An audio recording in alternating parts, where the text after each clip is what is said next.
I just received reports some days ago that a new push, a new wave of quote-unquote ethical pornography is trying to be created under the auspices of utilizing artificial intelligence technology, and therefore this doesn't exploit people. You and I need to talk about this. I'm Marcus Peter.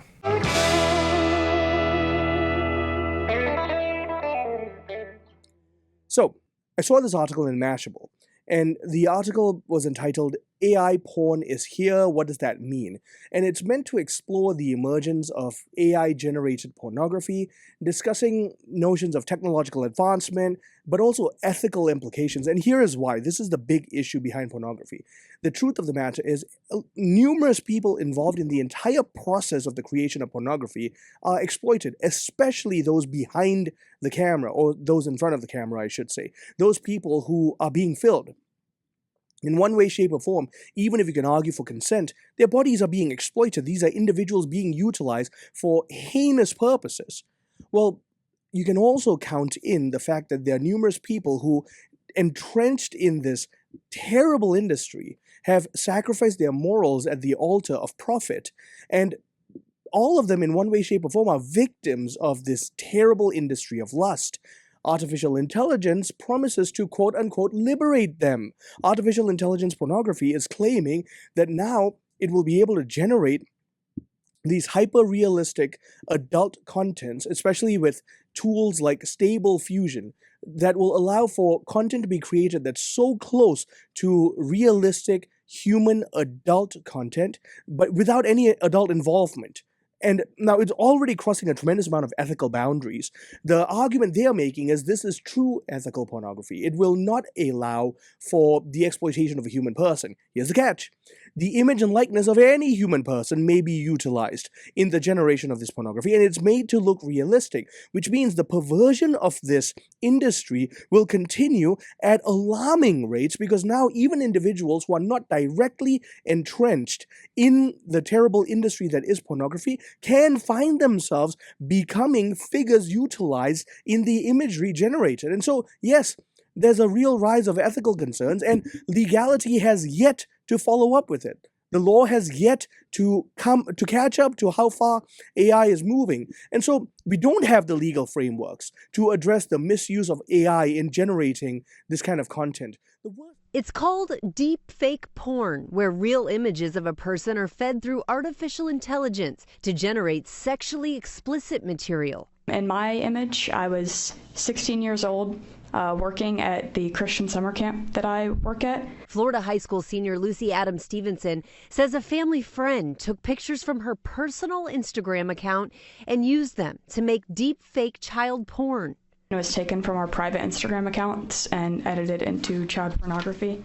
Jalen Lee, an ex-girlfriend of the family friend, sent the images to Lucy, who then reported them to police. But instead of charging the family friend who made the images, police charged Lee for distributing them, saying the family friend didn't break the law because he kept the images for himself. She got in a bunch of trouble, but nothing really happened to him.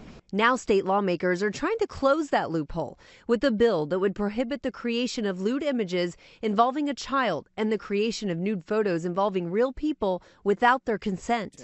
The worst part is the adult entertainment industry, in other words, pornography, the pornographic industry, this lustful industry, it's loathsome.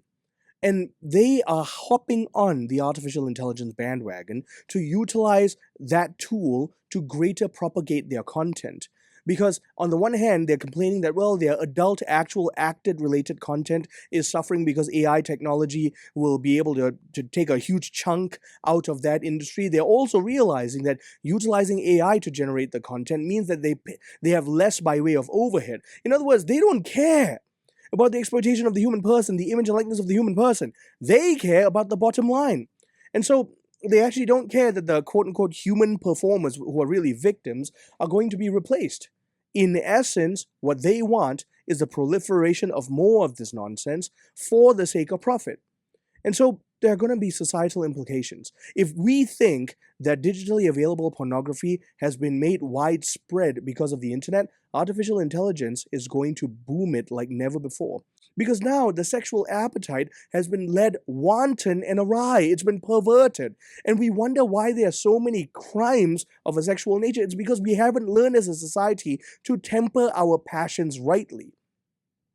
In the Theology of the Body, man and woman, he created them. John Paul II, this is in chapter 19 if you're interested, he says this: the body and it alone is capable of making visible what is invisible, the spiritual and the divine. Pornography, therefore, if it includes real human persons, perverts the spiritual, is a sacrilege to the divine. But if it's digitally rendered, it is a complete denigration of the spiritual bearer of the divine image, which is the human person.